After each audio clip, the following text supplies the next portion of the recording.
আমার বন্ধুগণ, আল্লাহ রাব্বুল আলামিন বলছেন, আল্লাহু লা ইলাহা ইল্লা হুয়াল হাইয়ুল কাইয়্যুম। আল্লাহ পাক বলছেন তিনি আল্লাহ, আল্লাহ তিনি আল্লাহ, লা ইলাহা ইল্লাহু, যিনি ছাড়া আর কোন ইলাহ, গতকাল বলছিলাম যিনি ছাড়া আর কোন ইলাহ, ইলাহ মানে হুকুম দাতা নাই, আইন দাতা নাই, বিধান দাতা নাই, রিজিক দাতা নাই, হায়াত দাতা নাই, মৃত্যু দাতা নাই, এক কথাই সকল ক্ষমতার একচ্ছত্র মালিক যিনি, তারই বলে ইলাহ। কথা কি আমার বুঝতে পেরেছেন? এই সকল কিছুর একচ্ছত্র মালিক কে? চিল্লায় বলেন কে? আমার বন্ধুগণ, তিনি এই তামাম পৃথিবীরও মালিক। নবমণ্ডল এবং ভূমণ্ডলে যা কিছু আছে, আসমান এবং জমিনের ভেতরে যা আছে, সব কার? আরো জোরে বলতে হবে কার? কোরআনুল কারীমে আল্লাহ রাব্বুল আলামিন তার পরিচয় তুলে ধরেছেন এইভাবে। আল্লাহ পাক বলছেন, কুলিল্লাহুম্মা মালিকাল মুলক তু'তিল মুলকা মান তাশাউ ওয়া তানজিউল মুলকা মিম্মান তাশাউ ওয়া তু'ইজ্জু মান তাশাউ ওয়া তুযিল্লু মান তাশাউ وتذل من تشاء بيدك الخير إنك على كل شيء قدير। পড়েন আল্লাহু আকবার। আমার বন্ধুগণ দেখুন, আল্লাহ তিনি যে আমাদের ইলাহ, তিনি যে আমাদের মাহবুদ, তিনি যে আমাদের স্রষ্টা, তিনি যে আমাদের খালেক, আসমান এবং জমিনের তিনি যে একচ্ছত্র মালিক, তার পরিচয় আল্লাহ পাক এই আয়াতে তুলে ধরেছেন। আল্লাহ পাক বলছেন, কুলিল্লাহুম্মা মালিকাল মুলক। আল্লাহ পাক বলেন, হে নবী আপনি বলেন, तमाम পৃথিবীতে যা কিছু আছে, আসমান এবং জমিনের ভেতরে যা কিছু আছে, যা আমরা দেখতে পাই এবং যা আমরা দেখতে পাই না, এই সকল কিছুর একচ্ছত্র মালিক যিনি, তিনি কে? এরপরে আল্লাহ রাব্বুল আলামিন বলছেন, তু'তিল মুলকা মান তাশা। এরপরে দুনিয়ার মানুষের আমি মাঝে মধ্যে আমার এই পৃথিবীর কিছু কিছু জায়গায় তাদেরকে কিছু কিছু জায়গায় আমি তাদেরকে রাজত্ব দেয়, ক্ষমতা দেয়। কে দেন? আরো জোরে বলতে হবে কে দেন? বিগত 16 বছরে যারা ছিল শিক্ষামন্ত্রী ডক্টর দীপু মনি, শিক্ষামন্ত্রী থাকাকালীন গত নির্বাচনের আগে তিনি এক বক্তব্য দিতে গিয়ে এই আয়াতের উদ্ধৃতি টেনেছেন। তিনি বলছেন, কুলিল্লাহুম্মা মালিকাল মুলক তু'তিল মুলকা মান তাশা। আমরা যে বারবার ক্ষমতায় আসি, রাতে রাদারের ভোটে না, আল্লাহই আমাদেরকে দেয়, কারণ আল্লাহ বলছে আমি যারে চাই তারে রাজত্ব দেয়। ঠিক কিনা? কথা বল না কেন? ঠিক কিনা? কিন্তু এই আয়াতের পরের অংশের তাফসীর তারা কোনোদিন করে নাই, কারণ তারা জানে যে আয়াতের ব্যাখ্যা মানুষের সামনে তুলে ধরেছে, যে আয়াত দিয়ে উদ্ধৃতি পেশ করছে, তার পরের অংশেই তাদের জিল্লতি অপেক্ষা করছে। ঠিক কিনা? এই জন্য প্রথমটা বললো, শেষেরটা কথা কয় না। প্রথমটা বলে, শেষেরটা। এই কথা বললে আমার ভাইরা রাগ করেন, কয় হুজুর নাকি রাজনীতি করে। গতকালও যখন কথা বলেছি, দুই একজন আমাকে রেখে উঠে চলে গিয়েছিলেন। ওনারা মনে করছে আমি বুঝি না। সব আমরা বুঝি, আলহামদুলিল্লাহ। আমরা সারা বাংলাদেশ ঘুরে বেড়াই। পড়েন আলহামদুলিল্লাহ। আল্লাহ আমাদেরকে কিছু জ্ঞান বুদ্ধি দিয়েছেন। এটা আমাদের পখর না, এটা আমাদের বাহাদুরি না, আল্লাহ দিয়েছেন। আপনাদের চেহারা দেখলে আমরা বুঝতে পারি আপনি কোন দিকে যাচ্ছেন। 2-4 জন উঠে চলে গেল, সাইড দোকানে গিয়ে আবার কয় হুজুর একখানা আনছে ফেনী থেকে, উনি তো খালি রাজনীতি করতেছে। আমার বন্ধুগণ, কোরআনের সাথে যদি কারো মিলে যায় তখন তার মন কিন্তু খারাপই হয়। ঠিক কিনা? কথা বল না কেন? ঠিক কিনা? একটা ঘটনা বলবো। ঘটনাটা ছিল এই, আবার কিন্তু এখানে ফিরে আসবো, মনে রাখবেন। এই যে আমাদের কথাগুলো যে মানুষের মনে কষ্ট লাগে, কেন লাগে এটা বলছি আপনাদেরকে। আমার বন্ধুগণ, এক মসজিদে ইমাম নিয়োগ দেওয়া হবে, খতিব নিয়োগ দেওয়া হবে। খতিবের ইন্টারভিউ চলতেছে, সাক্ষাৎকার। তো এই খতিব সাহেবকে প্রথম দিন জুমাতে আমন্ত্রণ জানানো হলো যে আপনি প্রথম জুমাটা আমাদের এখানে এসে পড়ান, মুসল্লিদের যদি ভালো লাগে তাহলে আমরা আপনাকে ইনশাআল্লাহ আগামীতে বিবেচনা করবনি। তো এখন খতিব সাহেব এলেন। আজ খতিবের কাজ হচ্ছে সব মুসল্লিদের মন জয় করা, ঠিক কিনা? কথা বল না কেন, ঠিক কিনা? সব বক্তাদের পছন্দের কিছু আলোচনা থাকে, কিছু কিছু আলোচনা আছে যেটা দিয়া গোটা মুসল্লি সবারই খুশি করতে পারবে। আবার কিছু কিছু আলোচনা এমন আছে কিছু লোক খুশি হবে, অধিকাংশই অসন্তুষ্ট হয়। এরকম আছে না নাই? জোরে বলেন, আছে না নাই? এখন আজকে প্রথম ইন্টারভিউ, মাওলানা সাহেব চিন্তা করলেন আজ তো সবাইকে খুশি করতে হবে। সভাপতি সাহেব আমারে বলছে মুসল্লির যদি পছন্দ হয় তাইলে আপনার নিয়োগ হবে। তাই মাওলানা সাহেব চিন্তা করলেন ইমানের উপর আজকে আলোচনা করব, কারণ ইমানের উপর আলোচনা করলে মনে হয় কারো মনে কষ্ট আসবে না। ইমান আনতে হবে, আল্লাহর প্রতি বিশ্বাস করতে হবে, পরকালে বিশ্বাস করা লাগবে। খালি বিশ্বাসের উপর আলোচনা, কোনো অসুবিধা নাই। তিনি মিম্বারে বসেই শুরু করলেন তার সেই পছন্দের আলোচনা। সব মুসল্লিরা আলোচনা শুনে খুব খুশি। কত লোকের চোখ দিয়ে যে পানি পড়ছে। নামাজ শেষে সব মুসল্লিরা বলল যে এক বাক্যে, খতিব এটা আমি চাই, আমাদের জন্য এই খতিবে নিয়োগ দিতে হবে। নামাজ শেষ করে খতিব সাহেবকে সভাপতি সাহেবের বাড়িতে আমন্ত্রণ করা হলো। ইদানিং অবশ্যই আমাদের মসজিদগুলোর অনেক জায়গার সভাপতি সেক্রেটারিরও পালায়ে গেছে, ঠিক কিনা? অনেকেই নাই আমার বন্ধুগণ। আবার কিছু কিছু মসজিদের সভাপতি সেক্রেটারিরা এখনো আছেন, কারণ তারা দিনের উপরে ছিলেন। আলেমদেরকে, মসজিদের খতিবদেরকে বলেছিলেন আপনি কথা বলেন, আমরা কোরআনের পক্ষে আছি, আপনার কোনো অসুবিধা নাই। এইরকমও বাংলাদেশের দু চারটা হাতে গোনা কয়েকটা মসজিদও ছিল, ঠিক কিনা? কিন্তু অধিকাংশ মসজিদের এখন সভাপতি সেক্রেটারি নাই। থাকবে কেমনে? দেশের সভাপতি নাই, মসজিদে তার থাকবে কেমনে? ওরা তো নিজেরাই মসজিদ দখল করেছিল, ঠিক কিনা? কথা বল না কেন, ঠিক কিনা? বেশি দূরে যাওয়ার দরকার নাই। আমি আমার দাগনভূঞা জেলার কথা বলি, উপজেলার কথা বলি। আমার এলাকায় কেন্দ্রীয় মসজিদ যেটা, ওটাকে দখল করেছিল পিস্তল ঠেকায়। কারণ আগের যিনি মসজিদের সভাপতি ছিলেন তিনি ছিলেন জামাত ইসলামের লোক। তিনি জামাত ইসলাম করতেন। তৎকালীন সময় তিনি দাগনভূঞা উপজেলার আমির ছিলেন। পরে যখন বিগত 16 বছরে যারা ক্ষমতায় ছিল, তারা ক্ষমতায় আইসা ওরা বলল যে মসজিদ দখল করতে হবে আগে, কারণ মসজিদের ভেতরে যদি জামাত থাকে তাইলে তো মসজিদের ভেতরে কথাবার্তা সব কোরআন থেকে হবে, আমরা নিয়ন্ত্রণ করতে পারবো না। পিস্তল ঠেকায়া মসজিদ থেকে কমিটিদেরকে বের করে দিয়ে তারা কমিটি বানাইছে। এরকম ইতিহাস মনে হয় আপনাদের ভোলা টোলাতে নাই। মসজিদের কমিটি বের করে তারা দখল করছে। যারা দখল করেছিল এখন তারা সবাই পালায় গেল, ঠিক কিনা? আল্লাহ দিলে থাকে, জোর করে নিলে সব চলে যায়, ঠিক কিনা? যায় তো যায়, আমও যায়, সালাও যায়। দেখেন না জাতীয় মসজিদ, বাংলাদেশের জাতীয় মসজিদ বাইতুল মুকাররমের কি হলো? দেশের যখন নেত্রী পালালো তাদের, মসজিদের খতিবও পালালো। আমার বন্ধুগণ, তো বলছিলাম এইভাবে বিভিন্ন জায়গায় মসজিদও দখল করা হয়েছিল। তো সেই মসজিদগুলোর এখন সভাপতি সেক্রেটারি অনেকেই নাই। তো বলছিলাম মাওলানা সাহেবের প্রথম দিন ইন্টারভিউ চলতেছে।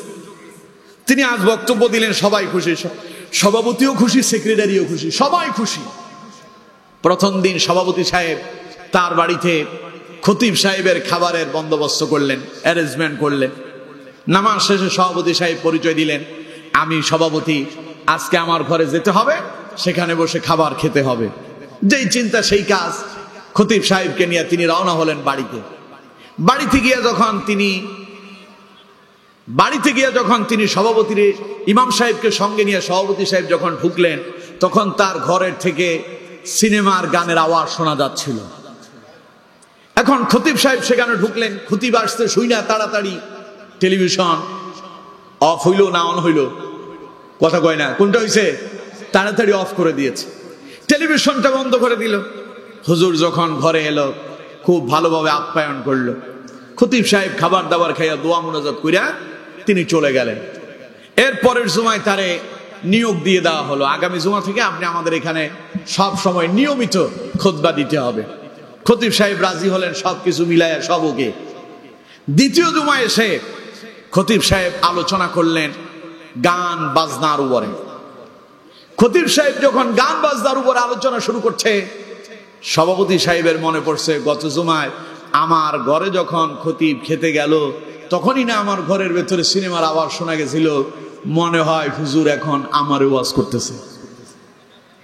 সভাপতি সাহেবের মন খুব খারাপ, মাথাটারে নিচের দিকে দিয়া, চোখ দুটারে লাল লাল করে উপরের দিকে দিয়া, টেরা চোখে খতিবের দিকে তাকায় আর বলে, সিনেমা একটু চলছে আর কি, তা বুঝি মুসল্লিদের সামনে বলা লাগে। খতিব সাহেব যথারীতি আজকের আলোচনা শেষ করলেন। আজকে দ্বিতীয় দিন সেক্রেটারি সাহেবের বাড়িতে দাওয়াত। নামাজ শেষে সেক্রেটারি সাহেব বাড়িতে নিয়ে গেলেন।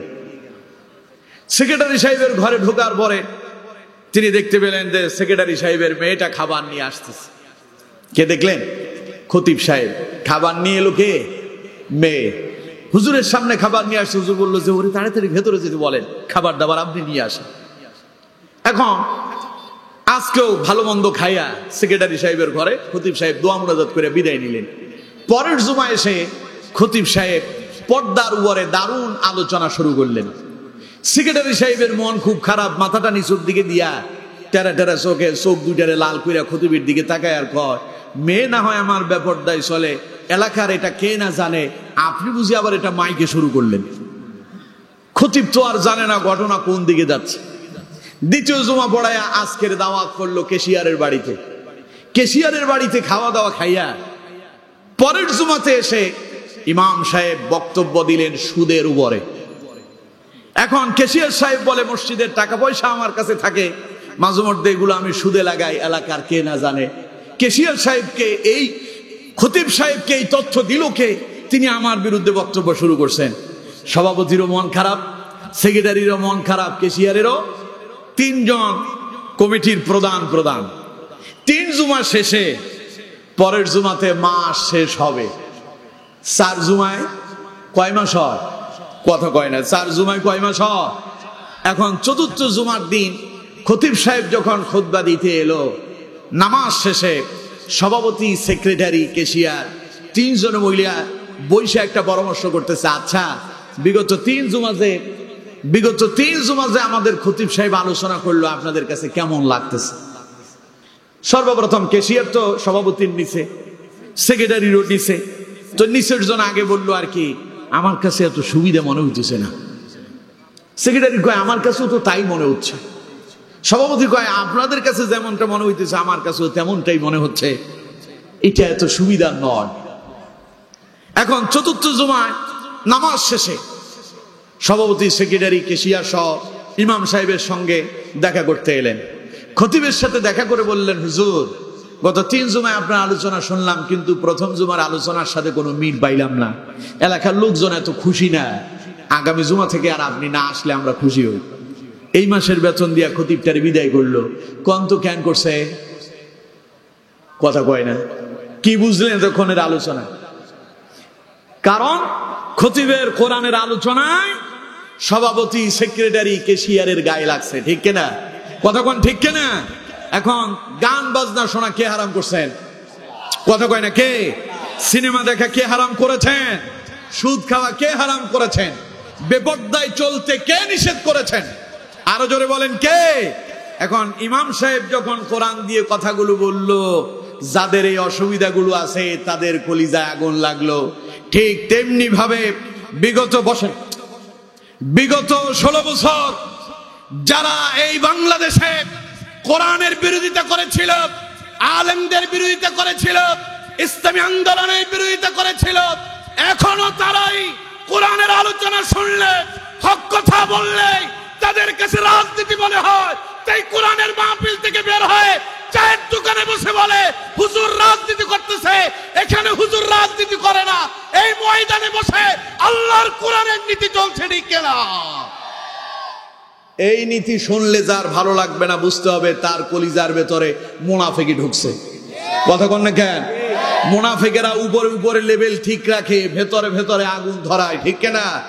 আমার নবীর পেছনে নামাজ পড়েছিল মুনাফিকের সর্দার আব্দুল্লাহ ইবনে উবাই ইবনে সালুল।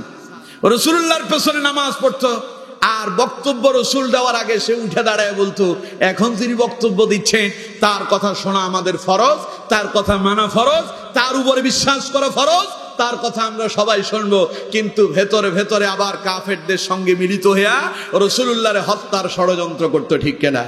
জোরে বলেন ঠিক কিনা? এখনো আমাদের দেশে ওই স্বৈরাচারেরা পালিয়ে গেছে, তাদের দোসররা এখনো আছে, ওরা এখনো কোরআনের কথাকে রাজনীতি বলে বন্ধ করতে চায়। ঠিক কিনা? এই মুনাফিকগুলোর চিহ্নিত করে রাখবেন, ওদেরকে চিনে রাখবেন। এগুলো কি? মুনাফিক। এগুলো কি? আরো জোরে বলেন কি? আপনি মুনাফিকের কলিজায় আগুন লাগলে আমার কোনো অসুবিধা আছে? আপনার যখন আগুন লাগতেছে, আগুনটারে মুমিন হইয়া কালেমা পড়িয়া তওবা করে আগুন নিভাইয়া মুমিন হয়ে মুসলমানের কাতারে শামিল হয়ে যান। দেখবেন বাকিদের কাছে যেমন কোরআনের কথা রাজনীতি মনে হয় না, আপনিও কোরআনের কথা শুনলে রাজনীতি মনে হবে না। ঠিক কিনা? আমার বন্ধুগণ, কোরআনের কথা যাদের রাজনীতি বলে মনে হয়, কোরআনের কথা শুনলে যাদের জ্বালা পোড়া হয়, তাদেরকে বলবো ভাই, ওষুধ কিন্তু জায়গা মতো লাগতেছে, একটু ধৈর্য ধরে সহ্য করে নেন, তাইলে কিন্তু কাম হবে। কেমনে কাম হবে? ছোট্ট বাচ্চার কাশি, প্রচন্ড কাশি, ডাক্তার দেখালো, ওষুধ আনলো, কাম হয় না। প্রথমে ডাক্তার দিল ওষুধ, যেটা দিছে ওইটার নাম লাইটেক্স, এটা একটু মিষ্টি জাতীয়, কিন্তু এটাতে কাম হইতেছে না। পরে ডাক্তার ওষুধটা চেঞ্জ করে দিল তুস্কা, খুব মিষ্টি না, জম্মের তিতা। ঠিক কিনা? এই ওষুধ বাচ্চা খায় না, মা খাওয়াইতে চায়, বাচ্চা মুখে নেয় না। মা বলে আচ্ছা একটু অপেক্ষা কর, তোর বাপ আসুক, তারপরে দেখবনি। এখন বাপ আসছে, আসার পরে বাপ মুখটারে চেপে ধরছে এমনি করে। এখন অটোমেটিক কি হয়ে গেল? মুখ খুলে গেছে। বাপ ওষুধ খাওয়ায় দিয়া কয়, খাইবি তো খাইবি, তোর বাপেও খাবে, তুই তো খাবি, তোর বাপেও খাবে। ঠিক কিনা? ছেলে মনে মনে চিন্তা করতেছে, বাচ্চা ছোট মানুষ তো, বাপ বুঝে আমারে মারার চিন্তা ভাবনা করতেছে। আসলে কন্ত বাপ যে তার সন্তানের মুখ চেপে ধরে ওষুধটা ভেতরে ঢুকাইয়া দিল, ওইটা তারে মারার জন্য না বাঁচানোর জন্য? আর জোরে বলেন, মারার জন্য না বাঁচানোর জন্য? এই যে আপনার কাছে কোরআনের আলোচনা শুনলে শরীরে জ্বালা পড়া শুরু হয়, বুঝতে হবে ওষুধটা জায়গা মতো লাগতেছে।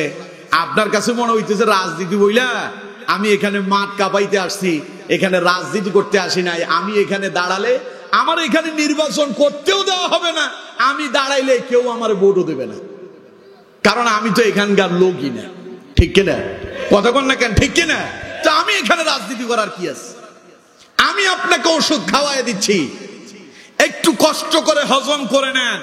বাচ্চারে ধরে ধরে 3 বেলায় বাপে মুখ চাইপে ধরে ঢুকে দেয়, মা মাথা হাত পা চেপে ধরে, বাচ্চা মনে করতেছে মেরে ফেলা হচ্ছে, আসলে মারা হচ্ছে না, ওর সুস্থতার ট্রিটমেন্ট চালানো হচ্ছে। আপনার কাছে কোরআনের আলোচনা যদি রাজনীতি মনে হয়, ধৈর্য ধরে সহ্য করেন, কিছুদিন শুনে যান, আপনার ভেতরে কোরআনের আসর হবে।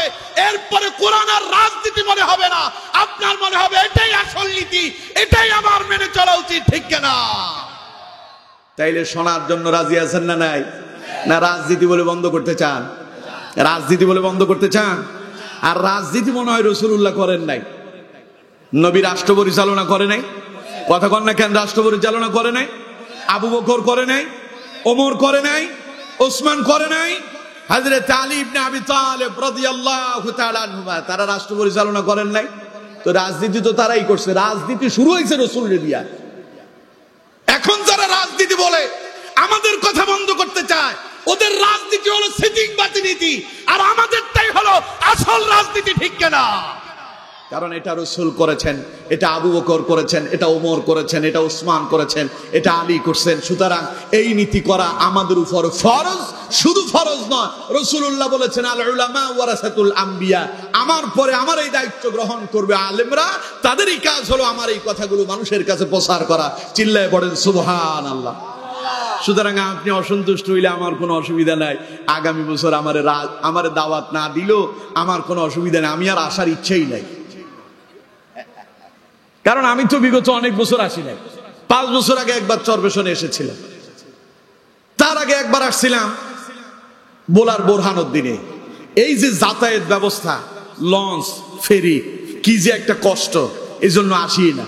রুহুল আমিন ভাই তিনি প্রবাসে থাকাকালীন আমাকে ফোন দিয়েছেন গত বছর একবার, হুজুর আমার একটা ডেট দিতে হবে। ভাই ওইটা হবে না, নদীপথে আমাদের দ্বারা সম্ভব না। শেষে উনি অনেক কৌশল মৌশল করে এটা নিয়েছে। সুতরাং আমার তো আসার ইচ্ছে নাই। ওনারা এবার আবার আমার কাছে ডেট চেয়েছেন, আরো কয়েকজন আসছেন। আমি বলছি যে এটাই মনে হয় শেষ, আর আসার চিন্তা ভাবনা নাই। তো ওই যে আমাদের ওই ছেলেটা কই, কি নাম তোমার? হ্যাঁ, আমির হুসাইন। আমির হুসাইন ও বলতেছে হুজুর একসাথে যদি 5টা ডেটের ব্যবস্থা করে দিই বা 7টা করে দিই তাইলে আসা যাবে না? এক সপ্তাহে থাকলে। বললাম যে ওইটা পরে চিন্তা করে দেখবো নি। সুতরাং আমার বন্ধুগণ, আপনি আরেকবার আমারে দাওয়াত দিতে হবে এই চিন্তা করে ইমামউদ্দিন মাসুম কোনো ময়দানে যায় না। ও একবারই যায়, এখানে কোরআনের আলোচনা সঠিকটা করবে, হয় হেদায়েত হবে, একজন হবে, সবাই হেদায়েত হওয়া লাগবে না। আল্লাহ যদি একজনও কবুল করে ওইটাই আমার জন্য সফলতা, ঠিক কিনা? সুতরাং কে রাগ করলেন আর কে খুশি হলেন তাতে কিচ্ছু যায় আসে না। দরকার আমলের। দরকার কিসের? আরো জোরে বলেন কিসের? আমার বন্ধুগণ, সুতরাং তারা কোরআনুল কারীমের এই আয়াত দিয়ে দিবু ওডিও ওয়াজ করতেছে। বাপ রে বাপ! ওয়াজ কি কয়? তুতিল মুলকা মান তাশা। ক্ষমতায় কি আমরা কি রাতের আধারে ভোট চুরি করে আসছি? আল্লাহ আমাদেরকে রাজত্ব দিছে, এটা তো আল্লাহর কোরআনের কথা। ভাবলাম যে কথা তো ঠিকই আছে। কথা কি? আপনি কি বলতে চাইছেন?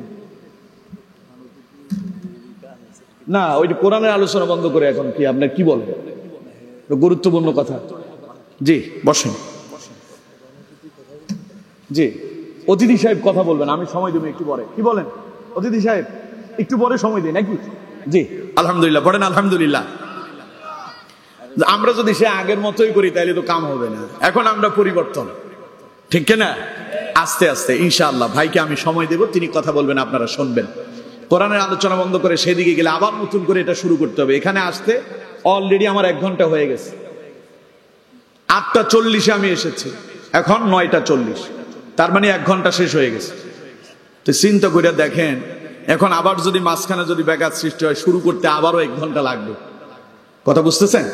একটু আস্তে আস্তে লাইন করে ভাইকে আমি দেবো ইনশাআল্লাহ। বলেন ইনশাআল্লাহ। তিনি অতিথি, তিনি সম্মানিত, তিনি আমাদের মেহমান। মেহমানকে সম্মান করা সুন্নাত, আমরা সেটা করব ইনশাআল্লাহ। আমার বন্ধুগণ, আমার দেশের তৎকালীন সময়ের লোকেরা কোরআনের যে আয়াতগুলো তাদের পক্ষে যেত ওইগুলো দিয়া তারা ওয়াজ করত, কিন্তু যেটা তাদের বিপক্ষে যেত তা তারা মানত না, ঠিক না?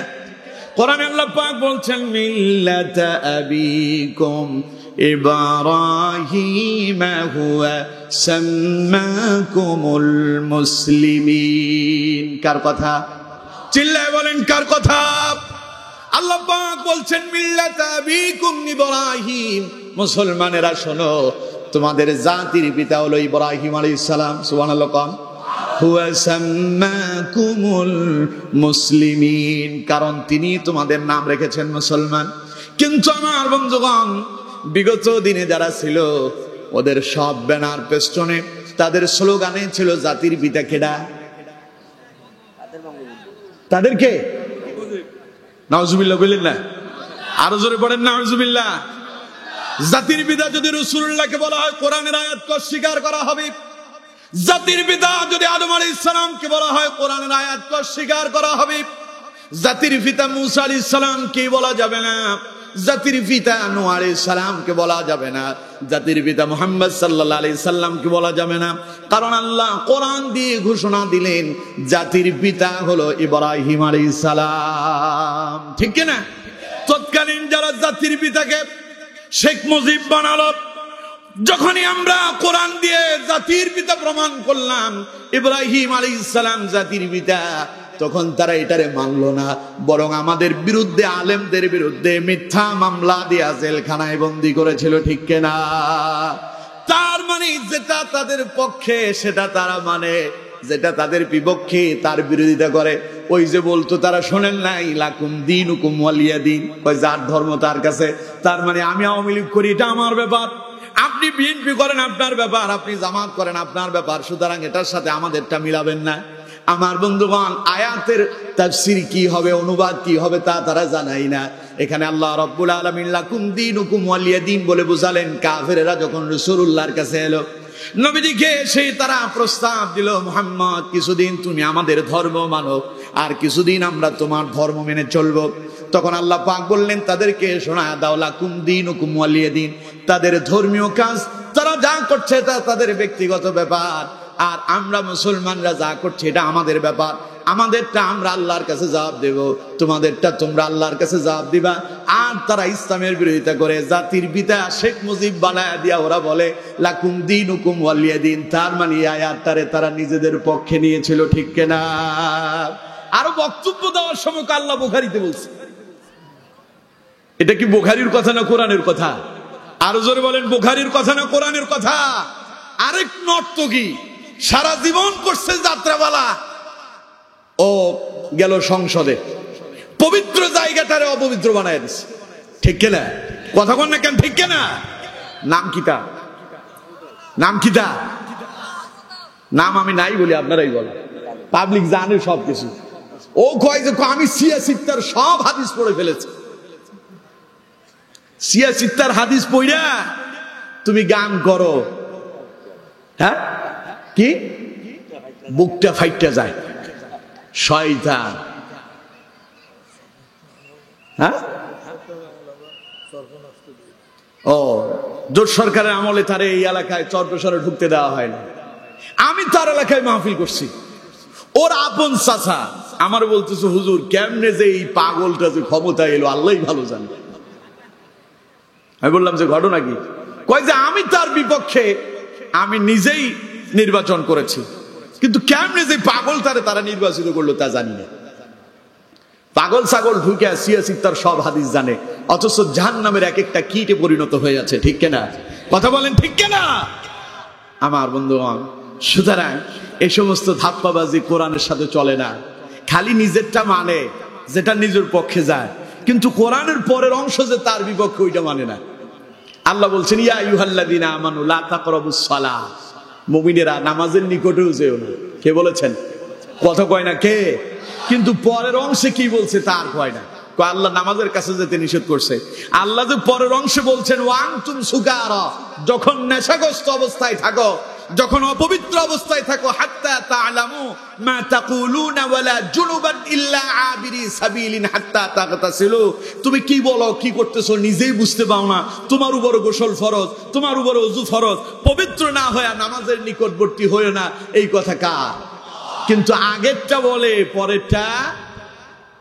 এখন ওনারাই কোরআনের আয়াত দিয়া দলিল দিতেছে আমরা কি রাতের আধারে নির্বাচিত হয়েছি? আমরা কি জোর জবরদখল কইরা আমরা রাষ্ট্র দখল করছি? না, তুতিল মুলকা মান তাশা, আল্লাহ আমাদেরকে ক্ষমতা দিছে। আমার বন্ধুগণ, আল্লাহ রাব্বুল আলামিন বলেন ওরা জানে না এরপরের অংশে আমি কি বলে দিয়েছি। আল্লাহ পাক বলেন ওয়া তানজিউল মুলকা মিম্মান তাশা। আল্লাহ পাক বলেন হ্যাঁ আমি আল্লাহ সকল রাজত্বের মালিক, তাম পৃথিবীর একচ্ছত্র মালিক আমি আল্লাহ। মাঝে মধ্যে দুনিয়ার মানুষদেরকে আমি ক্ষমতা দেয়, রাজত্ব দেয়, দুনিয়ার মানুষদেরকে আমি দুনিয়ার বাদশাহিত্ব দান করি। কিন্তু দুনিয়ার বাদশাহিত্ব পাওয়ার পরে, ক্ষমতা পাওয়ার পরে ক্ষমতার যখন অপব্যবহার করা শুরু করে দেয়, কোরআনের মাহফিল রাজনীতি বলে বন্ধ করে দেয়, আলেমদেরকে জেলখানায় বন্দী করে। আল্লামা সাইদির মতো ব্যক্তিটারে 13 বছর জেলখানায় বন্দী রেখে কষ্ট দিল যারা, আল্লাহ পাক বলেন ওরা ক্ষমতা পায়া বাহাদুরি দেখালো, ক্ষমতার অপব্যবহার করলো। আল্লাহ রাব্বুল আলামিন বলছেন ওয়া তানজিউল মুলকা মিম্মান তাশা, যার কারণে ক্ষমতা পায়া যারা বাহাদুরি দেখায়, ক্ষমতার অপব্যবহার করে, আল্লাহ পাক বলেন ওদেরকে জিল্লতি দিয়া অপমানিত করে আমি আল্লাহ নাস্তানাবুদ করে ছেড়ে দেই। আল্লাহু আকবার বললেন না? চিল্লায় বলেন আল্লাহু আকবার। তুমি মিয়া চুরি করবা, তুমি সন্ত্রাস করবা, তুমি ডাকাতি করবা, তুমি আলেমদের বিরুদ্ধে যাবা, তুমি কোরআনের মাহফিল বন্ধ করবা, তুমি কোরআনের বিরুদ্ধে অবস্থান নিবা। আমি তোমাকে যখন এই কথাগুলো বোঝানোর চেষ্টা করি, তুমি আমারে রাজনীতি বলে বন্ধ করে দিতে চাও। বন্ধু আমার, তুমি জানো না তোমার জন্য পরবর্তীতে যেটা অপেক্ষা করছে ওটা ঝাঁটা আর জুতার পিটা, ঠিক কিনা? আরো জোরে বলেন ঠিক কিনা? ওই যে আমার দেশের একটা ছিল একেবারে মাথাটা ব্যাল, সব চুল শেষ, মনে হয় যেন ঢাকার আন্তর্জাতিক শাহজালাল বিমানবন্দর। কি নাম তার? আমি নাম বলবো না, আপনারা কন কি নাম? টাকলা মুরাদ। আমার বন্ধুগণ, মুরাদ সাহেব উপমন্ত্রী, মন্ত্রী হয়ে তার মাথা হয়ে গেল খারাপ। উনি রাষ্ট্র ধর্ম ইসলামী রাখবেন না, মুছে দেবেন। উনি বলেন সংবিধানে বিসমিল্লাহির রহমানির রহিম আইন পাশ করে মুছে দিব, কারণ এখন তার ক্ষমতা, এখন তার কি কথা কয় না, এখন কি ক্ষমতা পায়া উনি আইন পাশ করে বিসমিল্লাহির রহমানির রহিম সংবিধান থেকে মুছে দেবেন। রাষ্ট্র ধর্ম ইসলাম তিনারা এটা রাখবেন না। 2 দিন পরে ওরে যিনি মুছে দিলেন তিনি কে? আরো চিল্লায় বলতে হবে তিনি কে? আল্লাহ যখন তারে ধরল, আল্লাহ তারে ধরার জন্য বেশি কিছু ব্যবহার করে নাই। ও যখন বারবার লাফালাফি করতেছে, ক্ষমতার বাহাদুরি দেখাচ্ছিল, তখন আল্লাহ রাব্বুল আলামিন 2 মিনিটের একটা গোপন অডিও ক্লিপ তিনি মানুষের মোবাইলে ফেসবুকে ভাইরাল করে দিলেন। ওই মোবাইলে মানুষের যখন 2 মিনিটের তার গোপন তথ্যগুলো এসে গেল, লোকজন বলল এবার মুরাদের পাবো যেখানে জুতা পিটার ঝাঁটা পিটা হবে সেখানে, ঠিক কিনা? খালি যে মুসলমানরা বলছে তা নয়, তৎকালীন সময়ের সরকারও বলেছে মুরাদের তাড়াতাড়ি বরখাস্ত করো, ওরে যদি বরখাস্ত না করো বিপদ আমাদের উপরও আসবে। সুতরাং আমার বন্ধুগণ, মুরাদকে ক্ষমতা থেকে যিনি নাস্তানাবুদ করে নামায়া দিলেন তিনি কে? এত আস্তে কইলেন তিনি কে? সে আল্লাহ এখনো আছে না নাই? আরো জোরে বলেন আছে না নাই? সে আল্লাহ বারবার যারা আমাদেরকে রাজাকার বলতো, আল্লাহ তাদেরকে রাজাকার দিয়েই ধরছে। কথা কয় না কেন?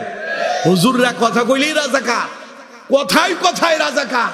উনি রাজাকারের বাচ্চাদেরকে চাকরি দিবেন। ছেলেরা আন্দোলন করতেছে, আমরা আন্দোলন করছি বৈষম্য চলবে না, বৈষম্য বিরোধী আন্দোলন চলছে। ছেলেরা বলতেছে আমরা চাই সমানভাবে সবাই সকলের সমান অধিকার পাবে। উনি বলছে আমি মুক্তিযোদ্ধার পোলাপাইন বাদ দিয়া আমি খালি রাজাকারের বাচ্চাদেরকে দেব। ছেলেরা এবার স্লোগান তুললো, চেয়েছিলাম অধিকার হয়ে গেলাম। আরো জোরে বলেন না কেন? চেয়েছিলাম অধিকার হয়ে গেলাম। ওরা তো পরবর্তী স্লোগানটা জানে না, পরেরটা কে জানে? আরো জোরে বলেন। ওরা কয় চেয়েছিলাম অধিকার হয়ে গেলাম রাজাকার। আল্লাহ কয় রাজাকার নয়, খালি পরেরটা হলো আগামী দিনের তোরাই সরকার। এখন রাষ্ট্র চালাইতেছে কারা? রাজাকার বলে গালি দিল যাদেরকে। চিন্তা করে দেখেন, এই নাহিদ আসিফ, তারপরে আরেকটা এবার নতুন করে যোগ হলো মাহফুজ। এরা কি চিন্তা করছে তারা রাষ্ট্র ক্ষমতায় আসবে? সুবহানাল্লাহ কইলেন না? ওরা চাইছে চাকরি, আমরা পড়ালেখা করব, আমাদেরকে চাকরিটা দেবেন, সরকারি চাকরিতে বৈষম্য করা যাবে না। আল্লাহ কয় খালি সরকারি চাকরি না, আমি তোদেরকে সরকারের চেয়ারেই বসায় দেব। সুবহানাল্লাহ কইলেন না? আরো জোরে কোন সুবহানাল্লাহ। এখন আমার এই কথাগুলো আপনার কাছে রাজনীতি মনে হয়, কোরআনের সাথে মিলায় দেখেন, আসলে এটা কোরআনের নীতি, ঠিক কিনা? আপনি কোরআনের সঙ্গে বেয়াদবি করবেন, আল্লাহই আপনাকে অপমান করে ছাড়বে, ঠিক কিনা? জোরে বলেন ঠিক কিনা? এই কথাগুলো কি আমি আমার বাপ দাদার বাড়ি থেকে নিয়ে আসছি? ওয়াল্লাহি এই কথা যে আমি বলবো এর আগে আমি চিন্তাই করি নাই। এগুলো আমার জবান দিয়ে যিনি বের করছেন তিনি কে? আরো জোরে বলেন কে?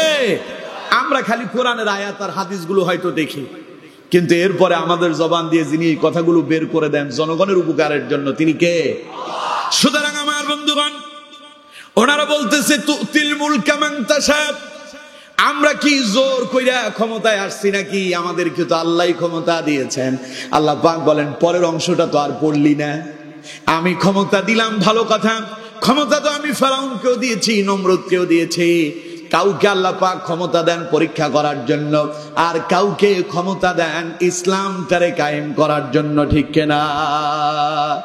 ফেরাউন কি নমরুদকে আল্লাহ ক্ষমতা দিলেন পরীক্ষা করার জন্য, আর মুহাম্মদ সাল্লাল্লাহু আলাইহি সাল্লামকে আল্লাহ পাক ক্ষমতা দিলেন রাষ্ট্রটারে কোরআন দিয়ে সাজানোর জন্য, ঠিক কিনা? তাই ফেরাউন নমরুদেরা খালি নিজের এই রব বলে দাবি করছে, আর মুহাম্মদ সাল্লাল্লাহু আলাইহি সাল্লাম তামাম পৃথিবীর মানুষের কাছে কোরআনের নীতি নিয়ে আলোচনা করলেন, কোরআন দিয়ে রাষ্ট্র কায়েম করলেন, আর গোটা পৃথিবীটারে শান্তি রাষ্ট্রে পরিণত করলেন, ঠিক কিনা? আরো জোরে কোন ঠিক কিনা? সুতরাং কোরআন দিয়ে রাষ্ট্র যারা চালায়, আল্লাহ পাক বলেন আমি তাদেরকে রাষ্ট্র কোরআন দিয়ে চালানোর জন্যই ক্ষমতা দেয়। আর যারা কোরআন দিয়ে রাষ্ট্র চালায় না, আল্লাহ পাক বলেন আমি তাদেরকে পরীক্ষা করি, পরীক্ষায় যদি উত্তীর্ণ যদি হতে না পারো কপাল পড়ে যাবে, ভাগ্য খারাপ হবে। আমার বন্ধুগণ, সুতরাং বিগত 16 বছরে যারা বলতো তিল মুলকা মাংতাসা, আমরা তো নিজেরা ক্ষমতা নাই, আল্লাহ আমাদেরকে দিয়েছে, আমিও তখন বলেছি হ্যাঁ কোরআনের আয়াত তো তাই বলে, ক্ষমতা তোমরা নিজেরা নাও নাই, আল্লাহ দিছে। কিন্তু অপেক্ষা করো, পরের অংশে আল্লাহ পাক বলছেন আমার বান্দারে শোনো, ওয়া তানজিউল মুলকা মিম্মান তাশা, যেগুলো তোমরা করতেছো অপেক্ষা করো, জিল্লতি দিয়া তোমাদেরকে দুনিয়া থেকে আমি বিদায় করে দেব। ঠিক না? করে নাই? কথা বলেন না কেন? করে নাই? উনি বললেন যে আমি 45 মিনিট সময় পাইলাম, আমি একটু মিডিয়ার সামনে আমার কিছু কথা রেকর্ড করতে চাইলাম। আমাকে বলা হলো যে 45 মিনিট সময় কোনো কথা বলা যাবে না, যাবেন কিনা তাই বলেন, না হলে ব্রাশ ফায়ার অপেক্ষা করতেছে। আমার বন্ধুগণ, এই সিদ্ধান্ত কে নিয়েছেন? আরো জোরে বলেন কে? আমরা তো একটা উসিলা মাত্র। এখন এই দল কয় আমরা করছি, ওই দল কয় আমরা করছি, ছাত্ররা কয় আমরা করছি, কেউ করে নাই। এটা কে করছেন? আরো জোরে বলেন। ওদের কাছে তো এর আগে তো ওরা হেফাজতকে ঠেকায় দিয়েছিল, এর আগে ওরা জামাত ইসলামকে ঠেকায় দিয়েছে, এর আগে তারা বিএনপিকে ঠেকিয়ে দিয়েছিল, আজ তারা ছাত্রদের মাধ্যমে তাদের পরাজিত হলো। এটার একমাত্র কারণ তাদের জন্য সাহায্য ছিল কার? আরো জোরে বলতে হবে কার? সুতরাং সমগ্র পৃথিবীর একচ্ছত্ব মালিককে। ওই সূরা বাকারার ভেতরে আয়াতুল কুরসি শুরুতে আল্লাহ পাক সেই কথাই বললেন, আল্লাহু লা ইলাহা ইল্লা হুয়াল হাইয়ুল কাইয়্যুম। পড়েন আল্লাহু আকবার। আল্লাহ পাক বলছেন তিনি আল্লাহ, লা ইলাহা ইল্লাহু, যিনি ছাড়া আর কোনো ইলাহ নাই, অর্থাৎ যিনি ছাড়া আর কোনো আইন দাতা নাই, বিধান দাতা নাই, হুকুম দাতা নাই, রিজিক দাতা নাই, হায়াত দাতা নাই, মৃত্যু দাতা নাই। এক কথায় সকল ক্ষমতার একচ্ছত্ব মালিককে। আল্লাহ পাক বলছেন ওয়াল্লাহু আলা কুল্লি শাইইন কাদির। সকল ক্ষমতার একচ্ছত্ব মালিক হলেন আল্লাহ। সকল ক্ষমতার একচ্ছত্ব মালিক কে? বিশ্বাস করেন? কথা বলেন না কেন? বিশ্বাস করেন? এই ক্ষমতাগুলো কার আছে? এই কথাই প্রথম অংশে আল্লাহ পাক বলছেন লা ইলাহা ইল্লাল্লাহ। আমরা যে বলি যে আমি কালেমা পারি, লা ইলাহা ইল্লাল্লাহ সবাই পারে, মুহাম্মাদুর রাসূলুল্লাহ, এটা তো হিন্দুরাও পারে, পারে না? সনাতন ধর্মের লোকেরা পারে না? পারে, কিন্তু এর মর্ম সবাই বুঝে না, এই জন্য সবাই মুমিন হয়েও মুমিনের কাম করে না। এই লা ইলাহা ইল্লাল্লাহর মূল আলোচনা গতকাল করছি 1.5 ঘন্টা, প্রায় 1 ঘন্টা 41 মিনিট। আজকে করলাম আবার 1 ঘন্টা, শেষ হয়ে গেছে। আমি গতকালও বলছিলাম এটার উপরে আলোচনা করলে রাতের পর রাত চলে যাবে। সুতরাং আমার বন্ধুগণ, এই কথার মূল কথা হলো লা ইলাহা ইল্লাল্লাহ মানে সকল ক্ষমতার মালিক কে? আরো জোরে বলেন কে? আমার বন্ধুগণ, এই হলো আল্লাহ পাকের প্রথম কোয়ালিটি। আল্লাহ পাক বলছেন যার উপরে আমাদের ঈমান আনা ফরজ। এরপরে এবার আল্লাহ পাক তার দ্বিতীয় গুণের কথা তুলে ধরলেন। আল্লাহর কোয়ালিটি কি? আল্লাহ রাব্বুল আলামিন বলছেন আমার বান্দারে, তুমি যে আমারে রব বলে মেনে নিলে, তুমি যে আমারে প্রভু বলে স্বীকার করেছ, তোমার রবের আরেকটা গুণ শুনে নাও, জেনে নাও। আল্লাহ পাকের দ্বিতীয় গুণ হলো আল হাইয়ুল কাইয়্যুম। পড়েন আল্লাহু আকবার।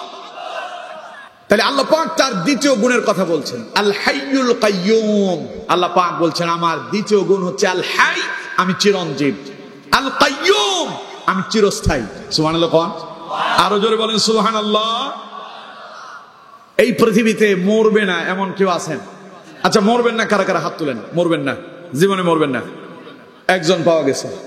সেই দাঁড়ান তো, আপনি দাঁড়ান। হ্যাঁ, কি কর? বুঝে নাই? আমার বন্ধুগণ, আমি বলছি মরবেন না কারা কারা, একজন হাত উঠেছে। মরবেন না আপনি? এখনো হাত উঠে, এটা ঠিক আছে নাকি? এটা মিয়া সাহেব, মরবেন না শুধু একজন, তিনি কে?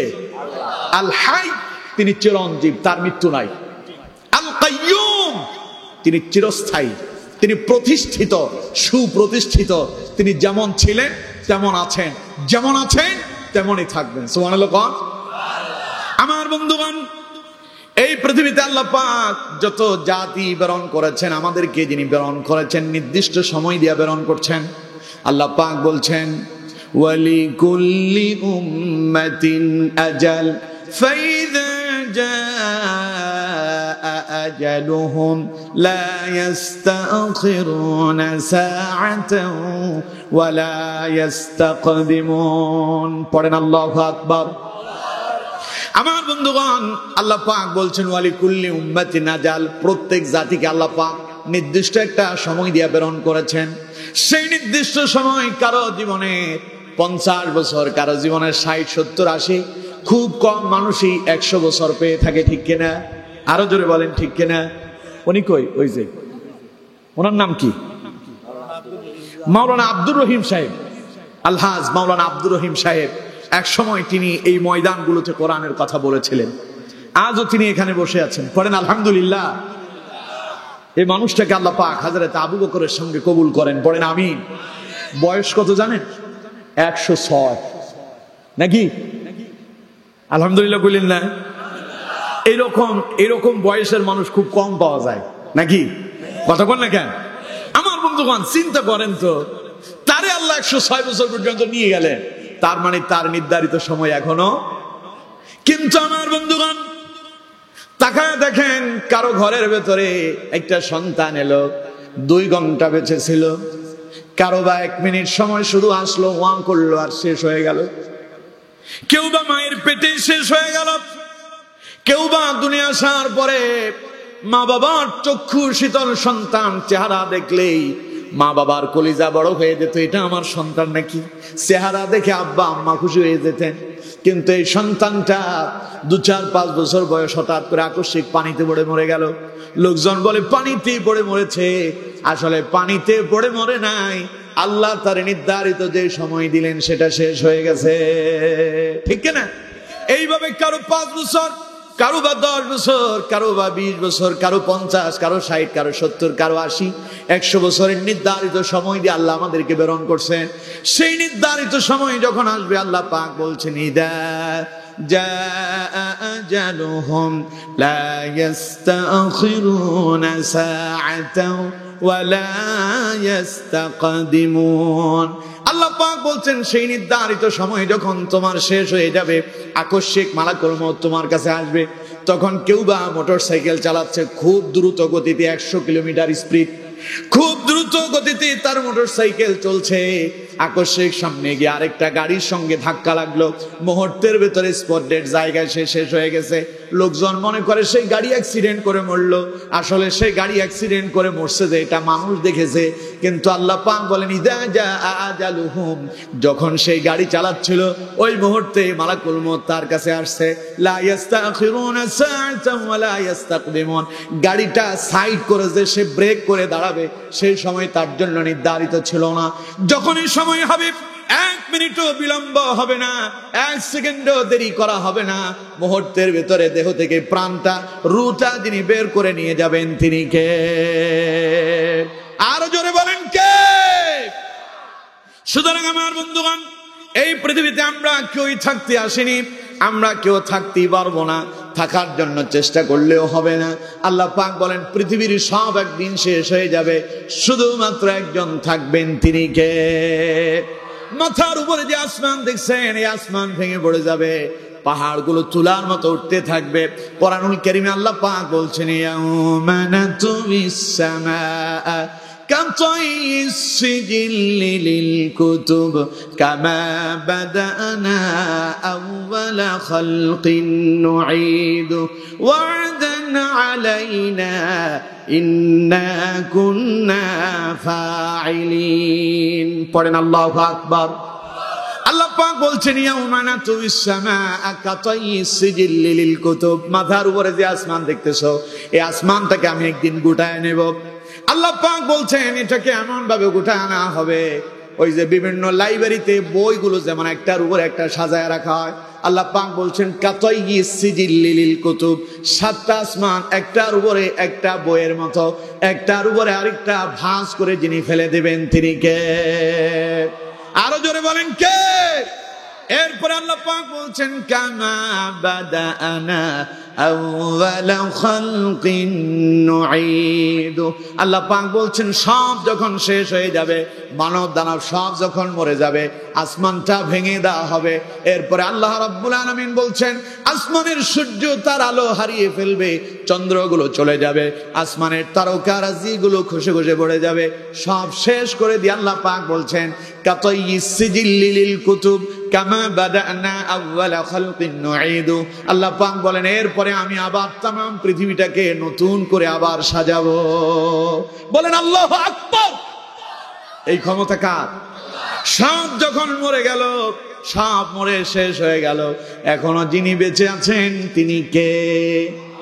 যেই মালাকুল মউত মুহূর্তের ভেতরে এসে স্ত্রীকে বিধবা করে দেয়, সন্তানকে ইতিম বানায় দেয়, যেই মালাকুল মউত এসে দেহ থেকে রূহটুকুন বের করে নিয়ে যায়, ও কিন্তু জানে না একদিন তারও মরে যাওয়া লাগবে। ঠিক কিনা? জোরে বলেন ঠিক কিনা? যারা মানুষকে গুলি করে মারে, হত্যা করে, সন্ত্রাস করে, ও যদি জানতো সেই যে মানুষ হত্যা করতেছে এটার কারণে তার ফাঁসি হতে পারে, তাহলে এই কাম সে করতো? কারণ সে তো মনে করতেছে আমার কাছে সব পাওয়ার, গুলি একখান আছে, বাস গুলি করলাম, আরেকজনের খুলি উড়াই দিলাম, 2 দিন পরে সে আবার গ্রেফতার হয়, দিনের পর দিন, বছরের পর বছর জেলখানায় থাকে, এরপরে তার মৃত্যুদণ্ড শোনায় দেওয়া হয়। একদিন সেও মালাকুল মউত যে আমাদের জান কবজ করতেছে, ভাইয়ের কাছ থেকে ভাইকে ছিনায়া নিয়ে গেল, স্ত্রীকে বিধবা বানায় দিল, আপনার সন্তানগুলোকে ইতিম বানায় দিল, ছোট্ট পানের শিশুটা চেহারা দেখলে কলিজা জুড়ায় যেত। এই ছোট্ট শিশুটারে মালাকুল মউত যে তুলে নিয়ে গেল, একদিন তারেও আল্লাহ পাক তুলে নিয়ে যাবেন। ঠিক কিনা? আল্লাহ রাব্বুল আলামিন যেই দিন সব মানব দানব সব যখন মরে যাবে, আল্লাহ পাক মালাকুল মউতকে বলবেন ও মালাকুল মউত, ও আজরাইল দেখো তো আর কেউ বেঁচে আছে নাকি? আজরাইল আলাইহিস সালাম মালাকুল মউত তার ডায়েরিটা খুলবে, আপনার নাম, আমার নাম, আমাদের সবার নাম, বাপের নাম, বাড়ির নাম, ঘরের নাম, সব নাম, সব পরিচয়গুলো মালাকুল মউতের একটা ডায়েরি আছে, ওই ডায়েরিতে যিনি রেকর্ড করে রেখে দিয়েছেন তিনি কে? আরো জোরে বলেন কে? এই যে আপনাদের এখানে আমি মাহফিলে আসছি, আমার ডায়েরিতে কিন্তু লেখা আছে, 1 মাস আগে আমি এটা ডায়েরিতে নোট করছি, আমি অমুক তারিখে এই জায়গায় যাব, 2 দিন এখানে থাকবো, এইভাবে প্রত্যেক জায়গার একদম ঠিকানা সহ আমার কাছে লিখে আছে। এরপরে আমি গুগলে সার্চ করি, আমি সিস্টেম মতো ম্যাপ ধরে ধরে সেখানে চলে যাই। সুতরাং আমার বন্ধুগণ, মালাকুল মউতের কাছে এইরকম একখান ম্যাপ যিনি দিয়েছেন তিনি কে? আরো জোরে বলেন কে? আপনার নাম, ঠিকানা, বাড়ি, বাপ কে, মা কে, সব কিছু উল্লেখ করা আছে। আপনার নামে তো কত আব্দুল্লাহ আছে, আপনারে থুইয়া তো আরেকজনের জান কবজ করে নাই, আপনারই করছে। তার মানে আপনার নামে হাজারো আব্দুল্লাহ থাকুক, আপনার সব পরিস্থিতি সেখানে আছে না নাই? আরো জোরে বলেন আছে না নাই? আল্লাহ রাব্বুল আলামিন মালাকুল মউতকে ডেকে বলবেন, মালাকুল মউত রে, তোমার ডায়েরিটা খুঁজে দেখো তো আর কেউ বাকি আছে নাকি? মালাকুল মউত ডায়েরি খুঁজে খুঁজে দেখবে, বলবে যে সব জায়গায় রেড সিগন্যাল দেওয়া, সব করস পড়ে গেছে। তার মানে যত জায়গায় করস পড়ছে একটাও আর বেঁচে, কথা কয় না, একটাও আর বেঁচে নাই, সব শেষ হয়ে গেল।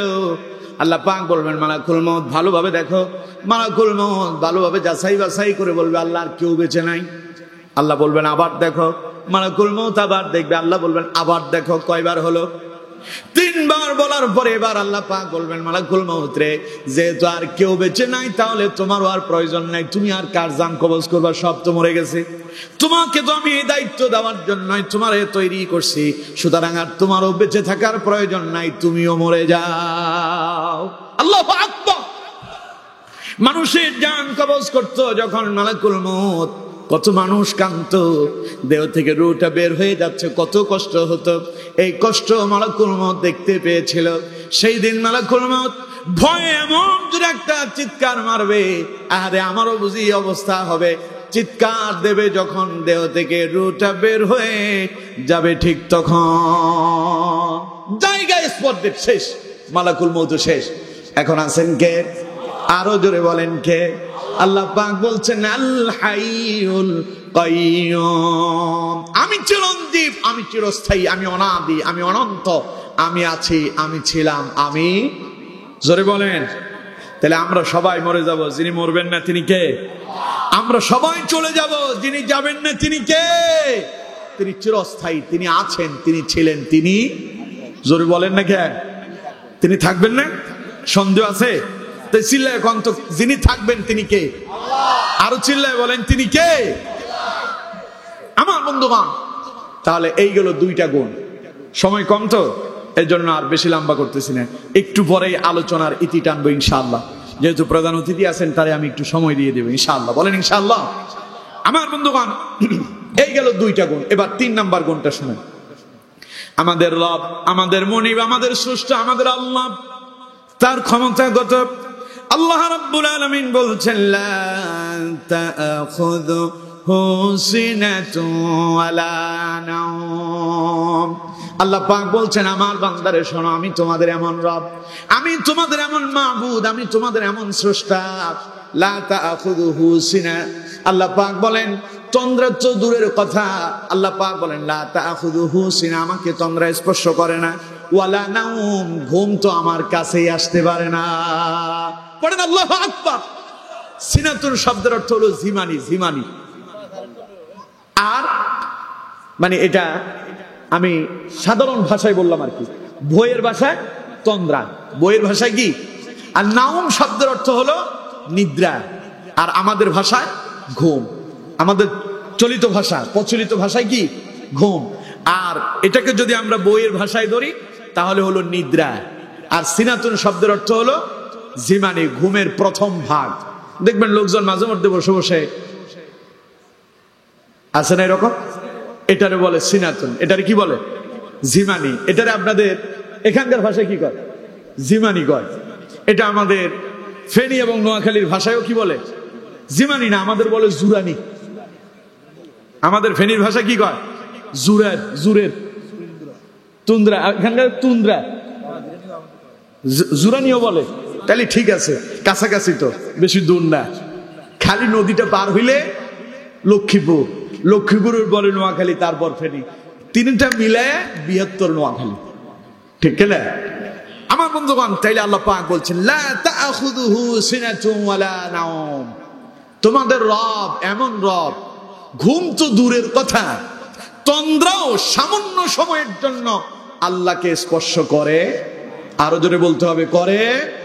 আমার বন্ধুগণ, আচ্ছা, আল্লাহর যদি তন্দ্রা মানে ঘুমের দরকার নাই, তন্দ্রা স্পর্শ করতো, তাইলে অবস্থাটা কেমন হইতো দেখেন। মাঝে মধ্যে দেখেন না, রাত্রের বেলায়, গভীর রাতে ট্রাক ড্রাইভাররা ট্রাক চালাতে গিয়া হয়তো কারো দোকানের ভেতরে ঢুকাইয়া দিছে, কিংবা কারো বাড়ির ভেতরে, অথবা ব্রিজের ভেতরে মেরে দিয়েছে, অথবা খালের ভেতরে নামাইয়া দিছে। এরকম হয় না? কেন হয়েছে জানেন? ওর ঘুমের ভাব আসছে। এটা হলো তন্দ্রা। এটা কি? ওর ঝিমানি আসছে। তার মানে ওর হুশ টুস ঠিক ছিল, হঠাৎ করে তার ঘুমের ভাব আসছে, ওর মাথা থেকে সব চলে গেছে, গাড়ি তার নিয়ন্ত্রণের বাইরে গেল, গাড়ি পড়ে গেল খাদে, অথবা মেরে দিল কোথায় কোনো আপনার ব্রিজে, অথবা মেরে দিছে কারো ঘরের ভেতরে। ও গেছে, ঘরের ভেতরে যারা ঘুমাচ্ছে তারাও গেছে। চিন্তা করেন, একজন ড্রাইভার ছোট্ট একটা গাড়ি নিয়ন্ত্রণ করতে গিয়া সামান্য ঘুমের ভাব আসছে, আর ও সব ভেঙে চুরে চূর্ণ বিচ্ছিন্ন করে দিল। নিজে যে মরছে তারও কোনো খবর নাই। ও পড়ে আছে, পা এক জায়গায়, মাথা আরেক জায়গায়, পেটের ভেতরে স্টারিং ঢুকে গেল, ওর সব শেষ হয়ে গেছে, শরীর থেকে রক্তগুলো ঝরে পড়ছে।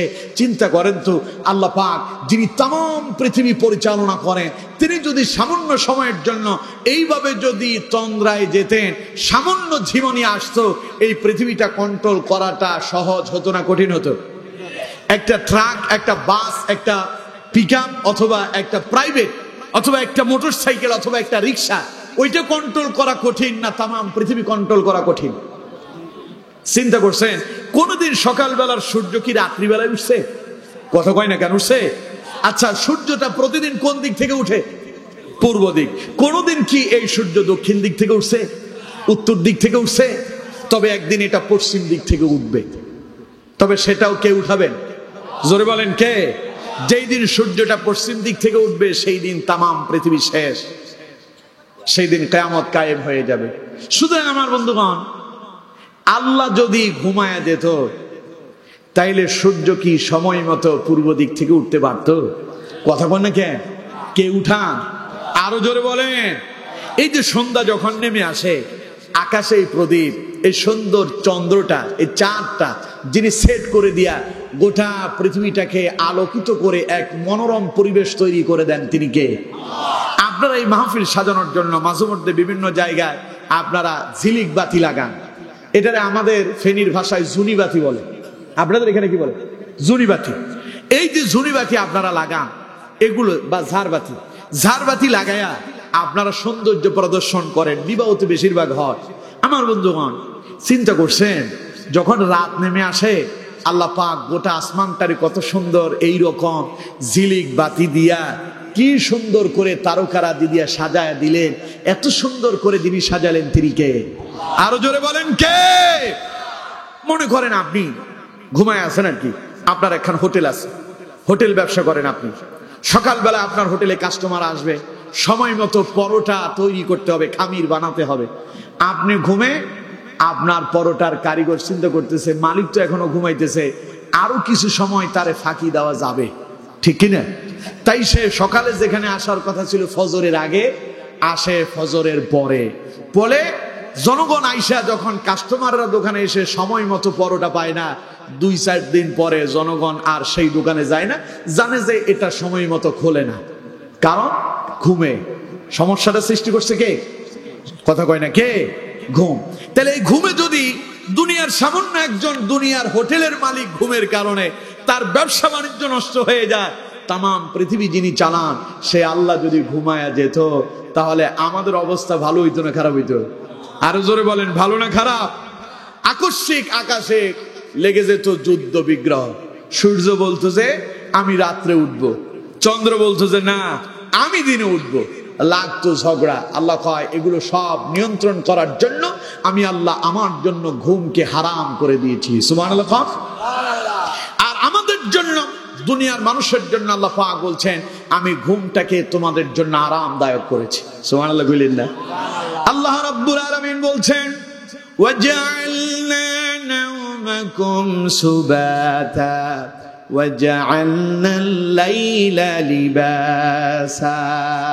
আল্লাহ পাক বলেন আমার বান্দারে ওয়াজআলনা নাওমাকুম সুবাতা, আমি তোমাদের জন্য ঘুমটাকে আরামদায়ক করলাম।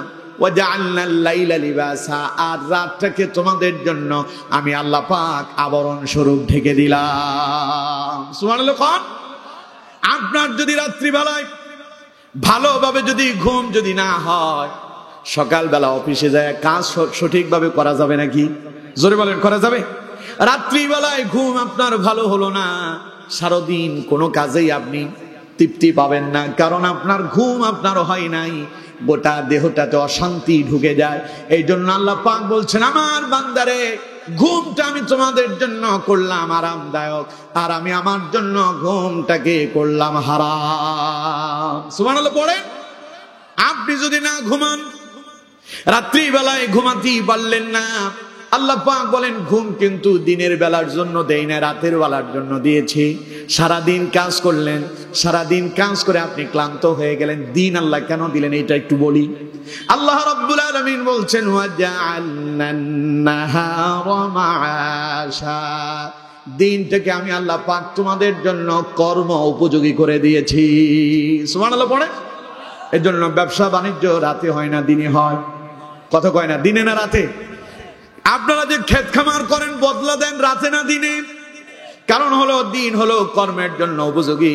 আল্লাহ পাক বলেন রাতটাকে আমি আল্লাহ পাক করছি ওয়াজআলনা নাওমাকুম সুবাতা, তোমাদের জন্য ঘুমের জন্য রাতটাকে করে দিলাম উপযোগী, আর দিনটারে করলাম কর্মের জন্য উপযোগী। রাত্রিবেলায় ঘুমাতেই পারলেন না, ওই রাতের ঘুম সারাদিন ঘুমালেও দেখবেন রাতের ঘুম আপনার পূরণ হবে না। হবে? যেমন আমাদের কথা বলি, আমরা যারা কোরআনের ময়দানে কথা বলি, মাহফিল শেষ করে আপনারা চলে যাবেন যার যার ঘরে, আমাদেরকে সারা রাত গাড়িতে থাকতে হয় সজাগ, ঘুমাইতে পারি না। এই ঘুম আমরা ফজরের পরে সানি ঘুম দেয়, কিন্তু এই সানি ঘুম যতই দেয় রাতের সেই ঘুম হয় কি? কথা কয় না, হয় না। যেমন গতকালকে যখন খেতে বসলাম মাওলানা মামুন ভাইয়ের ঘরে, আমি বললাম যে পোলাও তো আমরা ভয় খাই না, কারণ এটা খাইলে একটু গ্যাস্ট্রিকের সমস্যা বাড়ে। তিনি পোলাও করছেন। আমি বললাম যে ভাই আজকে কিন্তু খাবো। কেন খাবো? কারণ আজকে তো আমি এখানে থাকবো, সুতরাং আমার টেনশন নাই, খাইলাম। কিন্তু ফজরের আগে যখন মসজিদের আজান শুনলাম, পেটে ব্যথা শুরু হয়েছে, ওই যে রাতের ওইটা আমার এফেক্ট করছে। সুতরাং আমার বন্ধুগণ, এই যে রাতের ঘুমটা আমরা হারাম করেছি, দিনের বেলা একটু ঘুমাই কিন্তু কাম হয় না। চিন্তা করেন তো আমার বন্ধুগণ, এই রাতটাকে যিনি আমাদের জন্য আরামদায়ক করে দিলেন তিনি কে? আচ্ছা, আমরা রাতে যখন গভীর ঘুমে ঘুমাচ্ছন্ন, তখন বাড়িতে চোর ঢুকতেছে, ঢুইকা ঘরে সব নিয়ে যায়। ঘুম থেকে উঠা দেখেন যে কিচ্ছু নাই, দরজা খোলা, আলমারিটা খোলা। এই যে অবস্থা হইল, কেন হইছে? কথা কয় না, কেন হইছে? গভীর ঘুমে যখন আপনি আচ্ছন্ন হয়ে পড়ছেন, চোর ঢুইকা সব নিয়ে গেছে, আপনি টেরি পান নাই। আল্লাহ যদি ঘুমাতো, বান্দার অবস্থা কি হইতো জানেন? আমার বন্ধুগণ, হযরত মূসা আলাইহিস সালাম একদিন আল্লাহ কি জিজ্ঞাসা করলেন, আল্লাহ আপনি কেন ঘুমান না? এটা তো আমার বুঝে আসে না, কেমনে থাকেন আপনি না ঘুমায়া? আল্লাহ পাক বললেন, মূসা আমি যদি ঘুমায় যাই তাহলে এই দুনিয়া কে চালাবে? মূসা আলাইহিস সালাম বলেন, আল্লাহ যতই বলেন আমার এটা বুঝে আসে না। আল্লাহ পাক বলেন, তাহলে তোমারে দিয়ে একটা পরীক্ষা হয়ে যাক। আল্লাহ পাক বললেন, মূসা একটা গ্লাস নিয়ে আসো। মূসা আলাইহিস সালাম একটা গ্লাস নিয়ে আসলেন। আল্লাহ পাক বললেন, ওই গ্লাসে পানি ভরে নাও। মূসা আলাইহিস সালাম গ্লাসের ভিতরে পানি ভরে নিলেন। এবার আল্লাহ পাক বললেন, মূসা দাঁড়ায় থাকো। মূসা আলাইহিস সালাম দাঁড়ায় আছেন। কতক্ষণ দাঁড়ায় থাকা যায়? যারা নাইট গার্ডের দায়িত্ব পালন করে, রাত্রিবেলায় সিকিউরিটির দায়িত্ব পালন করে, দাঁড়ায় দাঁড়ায় মাঝে মধ্যে তারা ঘুমায় যায়, ঠিক কিনা?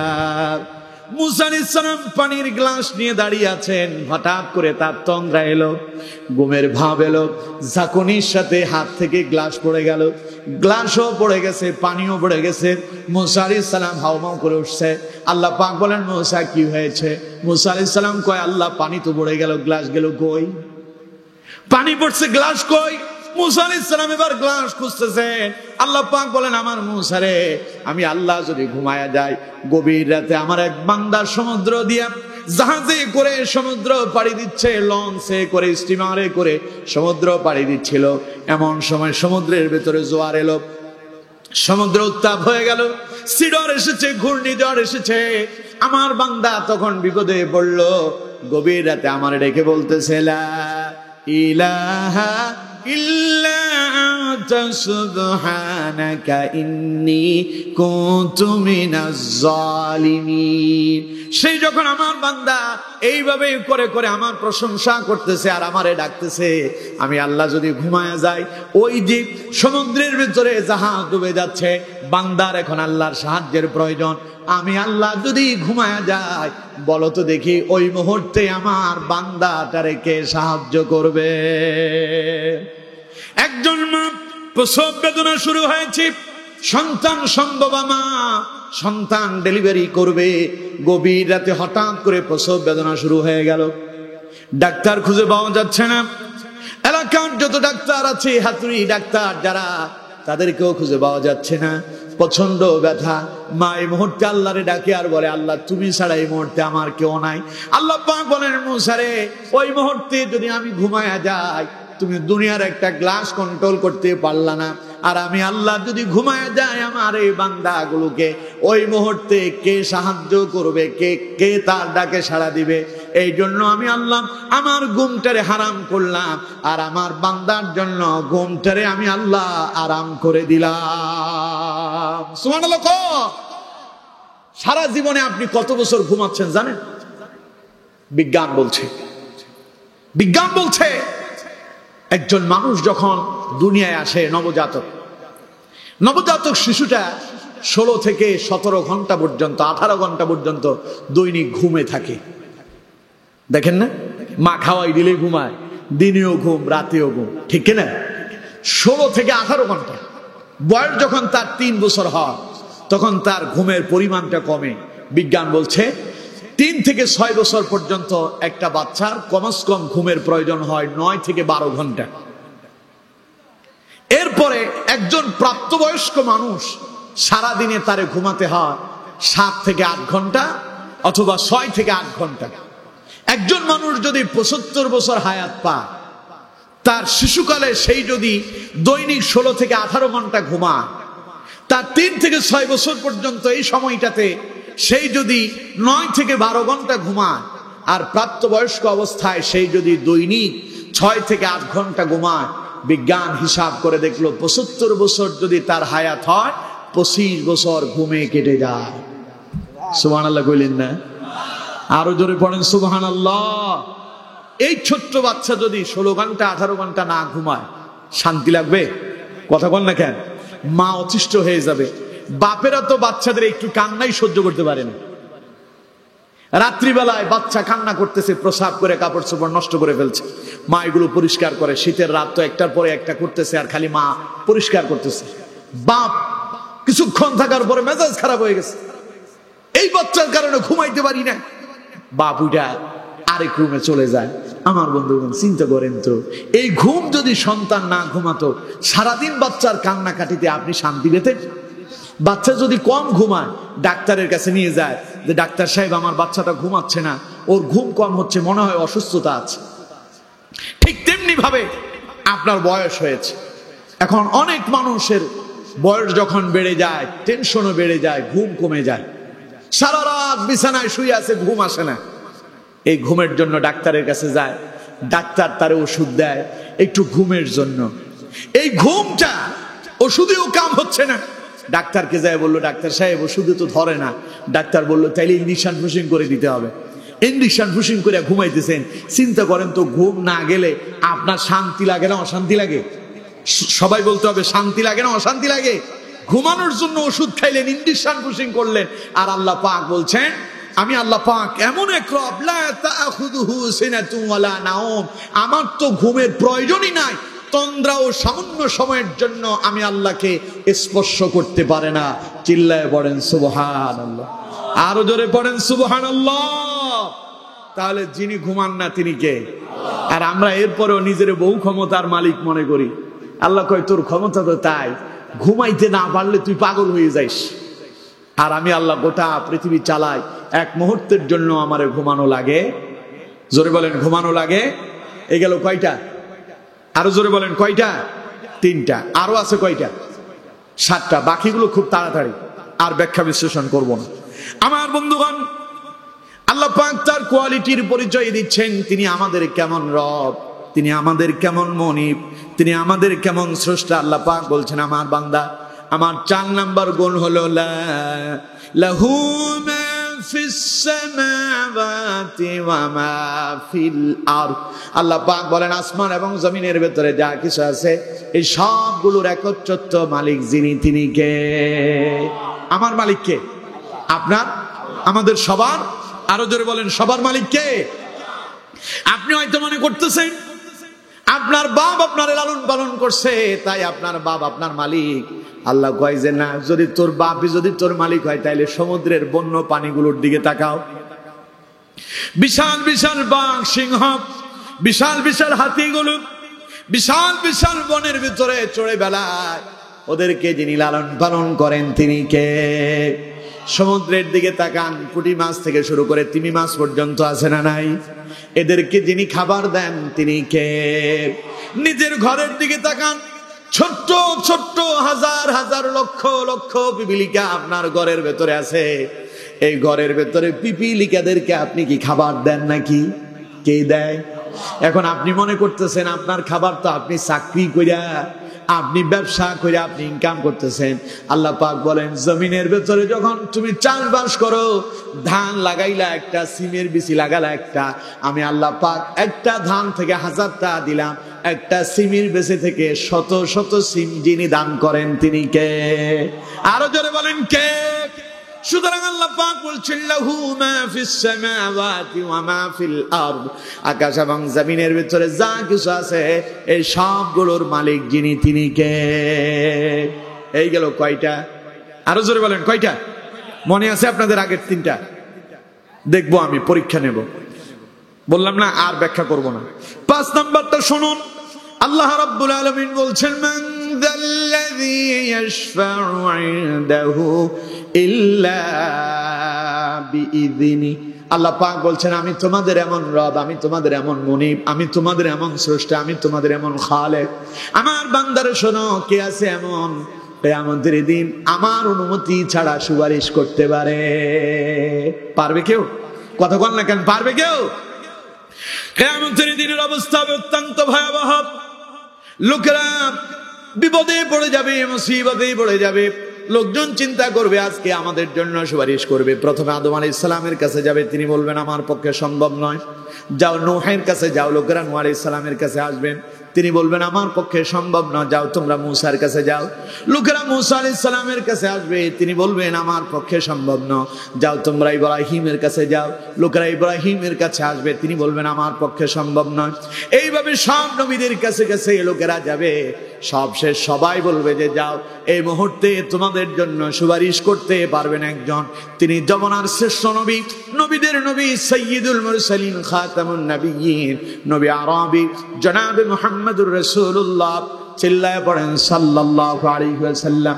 আমার বন্ধুগণ, রাসূলুল্লাহ বলেছেন সেই কিয়ামতের কঠিন ময়দানে আল্লাহ পাক আমাকে আমার উম্মতের জন্য সুপারিশ করার পারমিশন দিয়ে দেবে।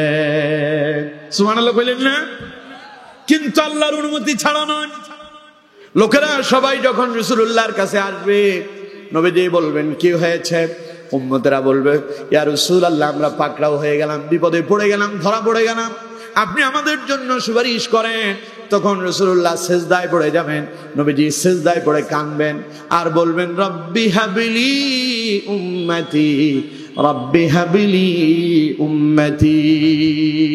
নবী সিজদায় পড়ে কাঁদতেছেন, আল্লাহ পাক তখন তার নবীকে জিজ্ঞাসা করবেন নবী আপনি কাঁদেন কেন? আজ তো আপনার কান্না করার দিন নয়, মাথা উঠান। নবী সিজদার ভেতরে কাঁদে। রাসূল কেন সিজদায় গিয়া কাঁদলো? নবী তো চাইলে দাঁড়ায় দাঁড়ায়ও কাঁদতে পারতেন, কিন্তু সিজদায় গেলেন কেন? এর একটা কারণ আছে না নাই? আরো জোরে বলেন, আছে না নাই? আল্লাহ রাব্বুল আলামিন কোরআনুল কারীমে বলছেন ওয়াসজুদ ওয়াকতারিব, আমার বান্দা সিজদায় যাও, সিজদায় গেলে বান্দা আল্লাহর নিকটবর্তী হয়ে যায়। সুবহানাল্লাহ। এজন্য আমার বন্ধুগণ, নবী করিম সাল্লাল্লাহু আলাইহি ওয়াসাল্লাম বলছেন বান্দা তোমরা যখন সিজদা করো তোমরা আল্লাহর নিকটবর্তী হয়ে যাও।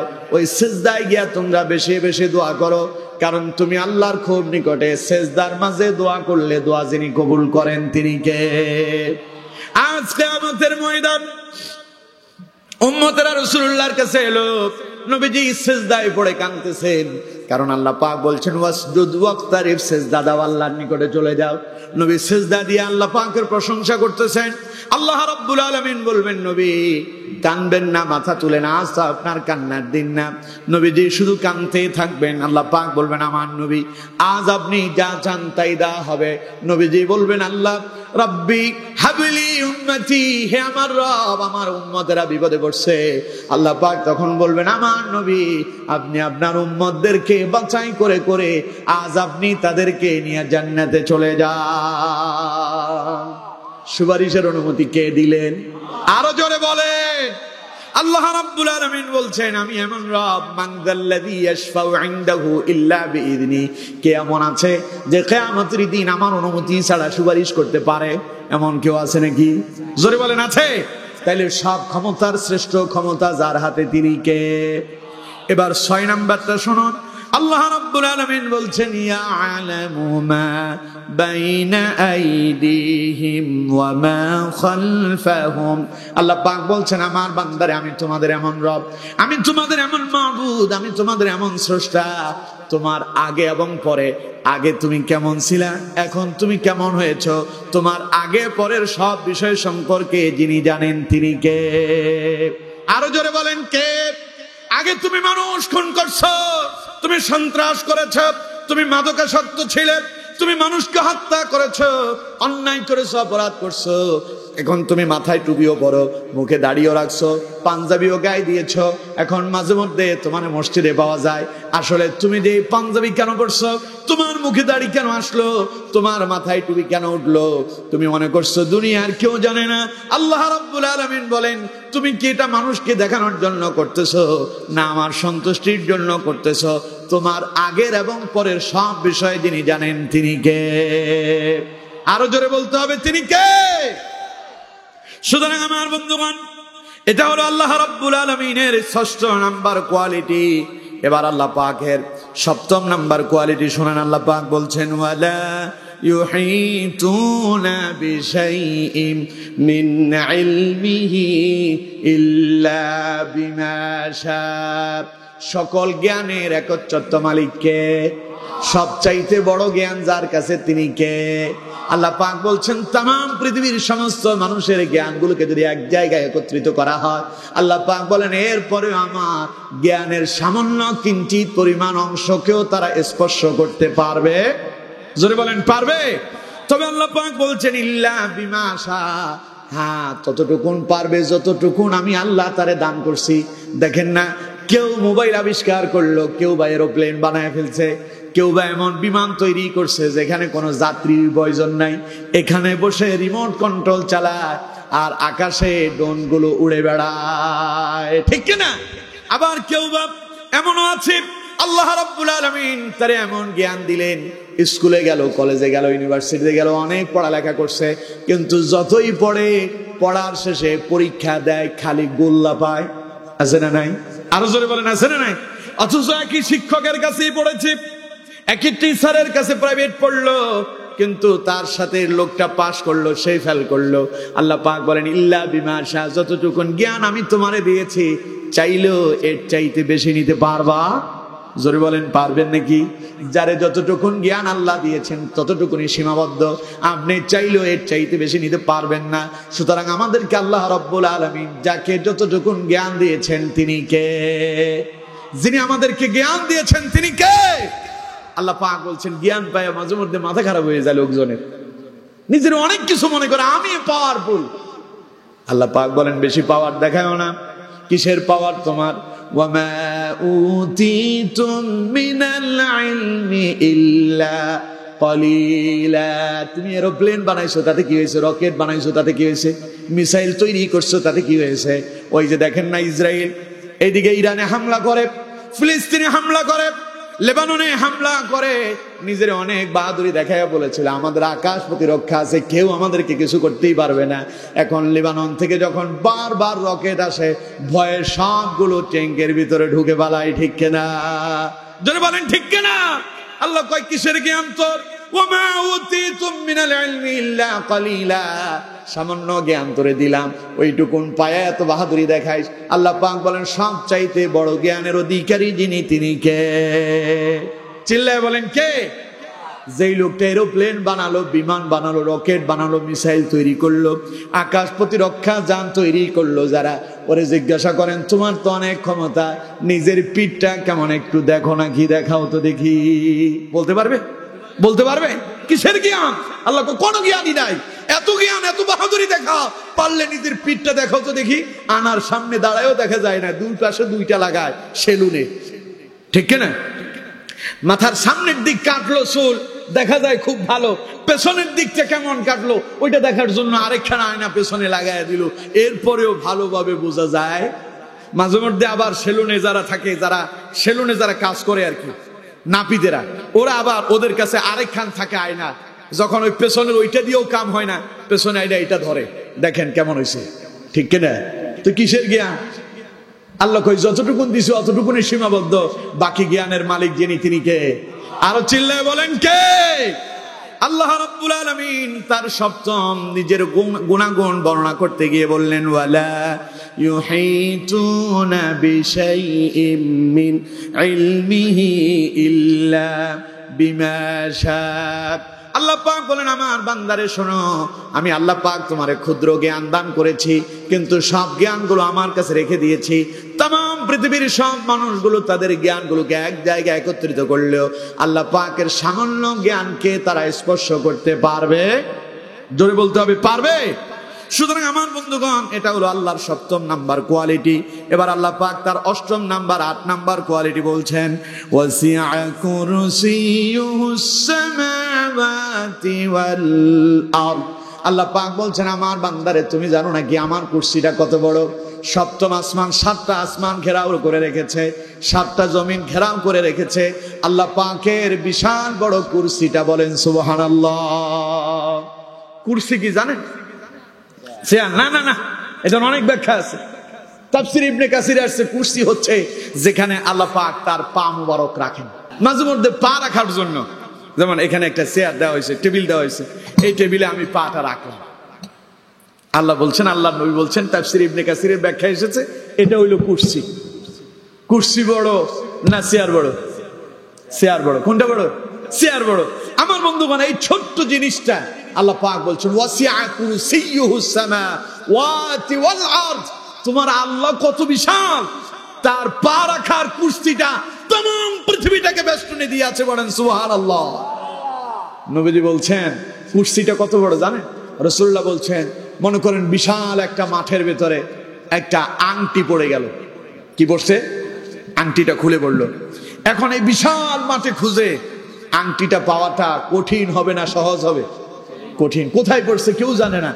আল্লাহ নবী বলছেন আল্লাহ পাকের কুরসিটা এত বিশাল, तमाम পৃথিবীটা কুরসির কাছে একটা আংটির মতো। সুবহানাল্লাহ বলেন না? তাহলে আল্লাহ পাক বলছেন ওয়াসিআ কুরসিয়ুহুস সামাওয়াতি ওয়াল আরদ। দুনিয়ার চেয়ারের জন্য পাগল হয়ে গেছো, চেয়ার চাই চেয়ার চাই, খালি চেয়ারের পেছনে ঘুরো। আমাদের আমির হামজা কইছে যে আছে চেয়ারে সে আছে গিয়ারে, ঠিক কিনা? চেয়ার পাইলে বাপ রে বাপ সব ক্ষমতা মনে হয় তা। আল্লাহ কয় তোরা চেয়ারের পেছনে ঘুরতেছিস, আমার পা রাখার ওই কুরসিটাই তো এত বিশাল, তোদের तमाम পৃথিবী একটা আংটির মতো। সুবহানাল্লাহ বলেন না? তাইলে আল্লাহ বড় না দুনিয়ায় যারা ক্ষমতা পায় তারা বড়? কে বড়? আরো জোরে বলতে হবে, কে বড়? তাহলে এটা আল্লাহর কত নাম্বার গুণ বললাম? 8। 9 নাম্বারটা শুনুন, আল্লাহ পাক বলছেন ওয়ালা ইয়াউদুহু হিফযুহুমা। আল্লাহ পাক বলছেন আমার বান্দারে শোনো, এই বিশাল तमाम পৃথিবী পরিচালনা করতে গিয়া আমি আল্লাহ পাক মোটেও সামান্য সময়ের জন্য ক্লান্ত হয়ে যাই না। সুবহানাল্লাহ বলেন না? আপনার পরিবারের ভিতরে সন্তান আছে 3টা, ছেলে 2টা, মেয়ে 1টা, অথবা 5 জন, ধরলাম 10 জন। 10 জন বিশিষ্ট একটা পরিবার আপনার। এই 10টা লোকের চালাতে আপনার মাথার গাম পায়ে ফেলতেছেন।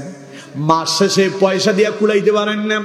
পরিবার পরিচালনা করতে গিয়া আপনি হয়রান হয়ে যান, ক্লান্ত হয়ে যান, অস্থির হয়ে যান। আল্লাহ পাক বলেন আমার বান্দারে তুই মাত্র দুনিয়ার 2-4 জন মানুষের চালাইতে গিয়া ক্লান্ত হয়ে যাস, আর আমি আল্লাহর ক্ষমতা সম্পর্কে শোন। ওয়ালা ইয়াউদুহু হিফযুহুমা। तमाम পৃথিবী পরিচালনা করতে গিয়া আমি আল্লাহ পাক এক মুহূর্তের জন্য হাঁপিয়ে যাই না। আল্লাহ ক্লান্তই হন না। সুবহানাল্লাহ। সুতরাং কন্ত মানুষের শক্তি বেশি না আল্লাহর বেশি? আরো জোরে বলতে হবে মানুষের না আল্লাহর। আমরা সেই আল্লাহর গোলাম, আমরা সেই আল্লাহর কি? সুবহানাল্লাহ কইলেন না? আল্লাহ যে আমাদেরকে গোলাম বলে স্বীকৃতি দিলেন, এতে আমরা খুশি না বেজার? আমার বন্ধুগণ, এবার 10 নাম্বারটা শোনেন, শেষ কোয়ালিটি আল্লাহ পাক বলছেন। আল্লাহ রাব্বুল আলামিন তার সর্বশেষ গুণাগুণ সম্পর্কে জানিয়ে দিচ্ছেন। আল্লাহ রাব্বুল আলামিন বলছেন ওয়া হুয়াল আলিয়ুল আযীম। আল্লাহ পাক বলছেন যিনি সর্বশ্রেষ্ঠ ইলাহ, যার কোনো মৃত্যু নাই, যিনি চিরঞ্জীব, যিনি চিরস্থায়ী, যারে ঘুম স্পর্শ করতে পারে না, যিনি तमाम পৃথিবীর মালিক, যার অনুমতি ছাড়া কেউ কথা বলতে পারবে না, যিনি মানুষের আগে এবং পরে সব বিষয় সম্পর্কে জানেন, যিনি মানুষকে যতটুকু জ্ঞান দিয়েছেন তার বাইরে যাওয়ার মানুষের কোনো ক্ষমতা নাই, যিনার কুরসিটা तमाम পৃথিবীটাকে বেষ্টন দিয়ে আছে, যিনি तमाम পৃথিবী পরিচালনা করতে গিয়ে মোটেও ক্লান্ত হন না, হাঁপিয়ে যান না। তিনি বলছেন ওয়া হুয়াল আলিয়ুল আযীম। আমি হলাম সবচাইতে বড়, আমি সবচাইতে শ্রেষ্ঠ, আমি সবচাইতে মহামান্বিত। সুবহানাল্লাহ বলেন। এই জন্য এই আয়াত এমন একটি আয়াত যেটা যদি ফরজ নামাজের পরে যদি নিয়মিত পড়েন, নবীজি বলেছেন, গতকাল বলছিলাম নাসাইর বর্ণনা, প্রতিদিন ফরজ নামাজের সালাম ফেরানোর পরে আয়াত পড়বেন। রাসূলুল্লাহ বলছেন মরলেই জান্নাত। সুবহানাল্লাহ। আরো আস্তে কোন। এটার এমন এক পাওয়ার, রাত্রি বেলায় পড়ে ঘুমাবেন। বুখারীর বর্ণনা, রাসূলুল্লাহ বলছেন আল্লাহ আসমান থেকে একজন ফেরেশতা নাজিল করবেন, ওই ফেরেশতা সারা রাত আপনাকে পাহারা দেবে, কোনো টাকা পয়সা লাগবে না। এটা এমন একটা সূরা, এমন একটা আয়াত, নবীজি বলছেন কোরআনুল কারীমের 6666 আয়াতের ভিতরে এটাই শ্রেষ্ঠ আয়াত। এটা এমন এক আয়াত, এই আয়াত পড়ে যদি কাউকে যদি জিনে আসর করে, আয়াত পড়ে ফু দিলে জিন পাগল হয়ে পালিয়ে যেতে বাধ্য হয়। সুবহানাল্লাহ বললেন না? কারণ এটাতে আল্লাহ পাকের গুণাবলী আছে কয়টা? আরো জোরে বলেন কয়টা? তাহলে আমরা সে আল্লাহর গোলাম, যে আল্লাহর এই গুণগুলো সম্পর্কে আমরা জানলাম। সে আল্লাহ, তিনি যে আমাদের রব, তিনি যে আমাদের প্রভু, তিনি যে আমাদের খালেক, আমরা যে তাকে রব বলে মেনে নিলাম, এতে আমরা খুশি না বেজার? আরো জোরে বলেন খুশি না বেজার? তাহলে আল্লাহর পরিচয় আমরা আজকে পেলাম, ঠিক কিনা? জোরে বলেন ঠিক কিনা? কয়টা গুণের কথা বললাম? আরো জোরে বলেন কয়টা? 1 নাম্বার, আল্লাহ ছাড়া আর কোন ইলাহ। 2 নাম্বার, আল্লাহ হলেন চিরঞ্জীব, তিনি চিরস্থায়ী। 3 নাম্বার, আল্লাহ পাক বলছেন তার কোনো ঘুম নাই। 4 নাম্বার, তাম পৃথিবীর সব কিছুর মালিক কে? 5 নাম্বার, আল্লাহ পাক বলছেন যে তিনি এমন এক রব, তার অনুমতি ছাড়া কেউ সুপারিশ করতে পারবে। 6 নাম্বার, তিনি মানুষের আগে এবং পরে সব বিষয় জানেন। 7 নাম্বার, তিনি মানুষকে যতটুকু জ্ঞান দিয়েছেন তার উপরে কারো যাওয়ার ক্ষমতা। 8 নাম্বার, তিনি এমন রব যার কুর্সিটা তাম পৃথিবীটাকে বেষ্টনী করে আছে। 9 নাম্বার, তিনি এমন রব যিনি এই তাম পৃথিবী পরিচালনা করতে গিয়া মোটেও ক্লান্ত হন। 10 নাম্বার, তিনি এমন রব যিনি হলেন সবচাইতে শ্রেষ্ঠ, যিনি মহামান্বিত, যিনি সর্বশ্রেষ্ঠ। তিনি কে? আল্লাহ। কয়টা হলো? মনে থাকবে? কথা বল না কেন? মনে থাকবে ইনশাআল্লাহ।